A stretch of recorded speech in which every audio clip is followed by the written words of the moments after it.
బీసీలకు 42% రిజర్వేషన్ల అంశంపై హైకోర్టు స్టే ఇవ్వడంపై ఆ సామాజిక వర్గం నేతలు ఆగ్రహం వ్యక్తం చేస్తున్నారు. ఈ నేపథ్యంలో ఈ నెల 14న తెలంగాణ బంద్కు పిలుపునిచ్చారు. ఈ బంద్కు బీజేపీ మద్దతు తెలపాలని రాజ్యసభ సభ్యుడు ఆర్ కృష్ణయ్య నాంపల్లి బీజేపీ రాష్ట్ర కార్యాలయంలో కిషన్ రెడ్డిని కలిసి బంద్కు మద్దతు ఇవ్వాలని కోరారు. అయితే తాను పార్టీతో చర్చించి నిర్ణయం తీసుకుంటామని కిషన్ రెడ్డి తెలిపారని కృష్ణయ్య వెల్లడించారు.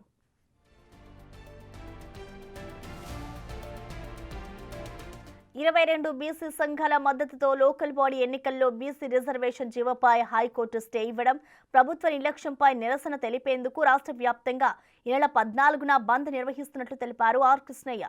అందరూ ఈ బంద్ను విజయవంతం చేయాలని కోరారు. అన్ని రాజకీయ పార్టీలు, కుల సంఘాలు మద్దతు ఇవ్వాలని కోరినట్లు తెలిపారు. ఎన్నికల షెడ్యూల్ వచ్చాక కోర్టులు జోక్యం చేసుకోవడం ఏంటని ప్రశ్నించారు.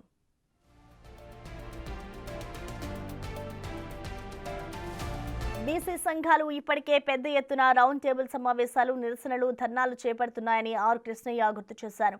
నామినేషన్లు వేశాక కోర్టుకు స్టే ఇచ్చే అధికారం లేదని ఆయన విమర్శించారు. తెలంగాణ ఉద్యమం మాదిరిగానే బీసీల ఉద్యమం ఉండబోతోందని సర్కార్ను హెచ్చరించారు. కోర్టు తీర్పు బీసీలకు నోటికాడి ముద్దను లాక్కున్నట్టు ఉన్నదన్నారు. ఆర్గ్యుమెంట్స్ వినిపించడంలో రాష్ట్ర ప్రభుత్వం పూర్తిగా విఫలమైందని విమర్శలు చేశారు.